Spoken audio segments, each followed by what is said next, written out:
What's up, Taiwan? I'm Liao with news from here in Taiwan and around the world. The military is tracking service members who have taken Chinese citizenship. And as John Van Trist reports, even conscripts with Chinese national ID cards now face scrutiny. The military is on the lookout for soldiers holding one of these Chinese ID cards, a sign they've naturalized as Chinese citizens, and therefore technically lost their rights as Taiwanese nationals. China claims Taiwan and often threatens to invade it to bring it under control. And reports last month that a Navy member had a Chinese ID card set off an alarm, with questions about whether China could be infiltrating the military under commanders' noses. Career soldiers and officers must now declare and then give up their Chinese IDs. But there's a problem. Taiwan's military still relies on conscripts to fill its ranks, a harder and harder task as low birth rates lead to population decline. So while the military is also gathering info on conscripts with these Chinese IDs, it has decided that having one isn't an excuse to get out of military service. They may have lost their rights as Taiwanese, but not their obligations. This delicate situation has drawn reactions from across the political spectrum.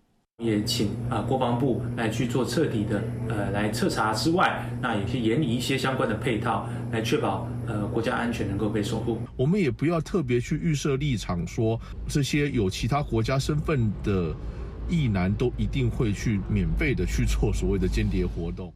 Meanwhile, those who understand the military's workings say there are steps that can lessen the risk of spying or sabotage. 或许呢，可以让这些士兵从事比较单一的任务，譬如说你就是驾驶或运输，减少接触一下军事机密性。 Whether or not this is viable, the government is tightening security in other ways too. Civilian government employees must also declare and give up Chinese IDs.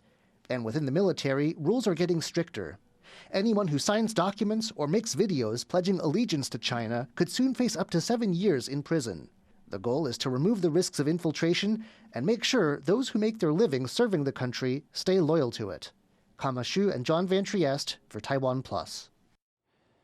It's been 14 years since Japan's worst nuclear accident changed the country and the world. Cadence Quaranto looks back at the Fukushima disaster and how it impacted neighboring Taiwan. Destruction across Japan. On March 11, 2011, the country was struck by a magnitude 9 earthquake, which triggered a massive tsunami, killing over 18,000 people and causing the second largest nuclear accident in history. Tsunami waves knocked out emergency generators at the Fukushima Daiichi nuclear plant on Japan's east coast, sending 3 of the plant's reactors into meltdown and leading to hydrogen explosions. Radioactive material leaked out of the plant, and over 100,000 people were evacuated. As details of the disaster emerged, fear spread across to neighboring Taiwan.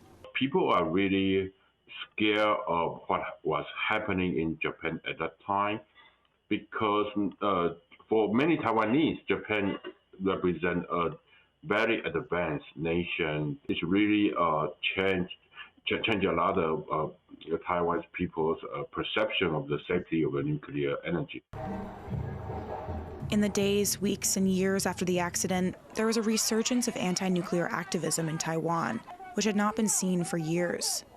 台湾这么小，我们觉得没有办法，就是不可能可以承受这些灾难。而且你想想看，福岛核灾发生之后，政府这么的无力，他根本无能力处理，所以我们台湾根本没有这样的技术，所以千万不值得一试。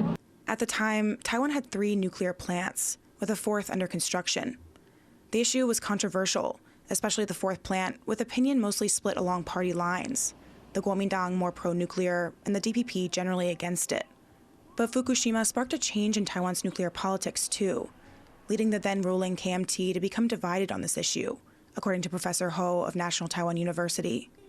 Ultimately, in 2014, following major anti-nuclear protests, the KMT government suspended the plant's construction. It was never restarted. So you can say that around Japan's East Asian neighbors, even including Japan itself, so there have been a surge of post-Fukushima anti-nuclear mobilization. But its the biggest impact was actually in Taiwan. In power since 2016, the DPP government pledged to phase out nuclear power by this year, 2025. Now, there's only one nuclear reactor still operating in Taiwan, set to be decommissioned in May. But Taiwan's high-tech economy, led by companies like TSMC, is using more power than ever, trying to replace nuclear with natural gas. It's raised questions about how much power Taiwan really needs, where that power should come from, and if the country can meet its climate goals while powering its crucial semiconductor sector. 如果没有水、没有电、没有人才，我们如何能够留得住细盾？那么很可能会有越来越多的产业和关键技术外移。核能是台湾必须要面对的一个选项。台电的电力资讯的话，台湾真的是不缺电，那台湾缺的是绿电。14 years after the tsunami, the mark left by the Fukushima accident is still felt, not just in Japan, but around the world. Justin Wu, Chris Gorin, and Cadence Quaranta for TaiwanPlus.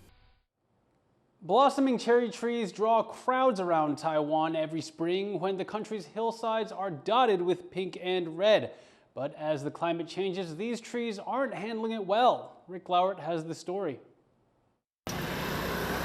One of Taiwan's chilliest winters in years is coming to an end, and residents are flocking to the hills around the capital, Taipei, soaking up the sunshine and the first signs of spring, cherry blossoms. 就是走向大自然，这样看看大自然，放松心情。差不多是冬天玩，然后就是迎接春天的样子。台北最有名就是阳明山，应该是台北最漂亮的地方。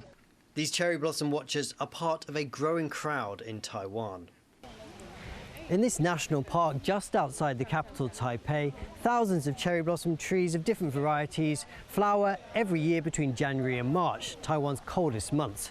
It's one of a growing number of cherry blossom sites in the country, attracting hundreds of thousands of visitors every year. But not every cherry blossom forest is flowering as successfully as this one. Many of the trees in Taiwan were planted by the Japanese when they colonized Taiwan for the first half of the 20th century. But as these imports reach maturity, they are not doing well, unsuited to Taiwan's hotter and wetter weather. Tree doctor Zhang Fengchun has dedicated decades to nursing Taiwan's ailing cherry trees. 呼吸用的，这个呼吸空气可以进出的，所以樱花树很喜欢呼吸啊。 But she says climate change is only going to make her job harder. 面对我们现在气候变迁的情况之下，就不是每一棵樱花树、每一种樱花树就可以适应台湾的气候风土，所以往往有时候为了种而种，最后不到1-2年就会整个枯死或者说烂掉。所以现在很多公园里面，我们看到很多樱花树，说实在话，普遍的生长不良。 In a bid to grow more healthy, beautiful trees, people here are turning to new local breeds better suited to Taiwan's climate. And one farmer, Zhang Zhoufu, has developed a hybrid of Japan and Taiwan varieties, which thrives in warmer temperatures. He's even exported these plants to tropical Singapore.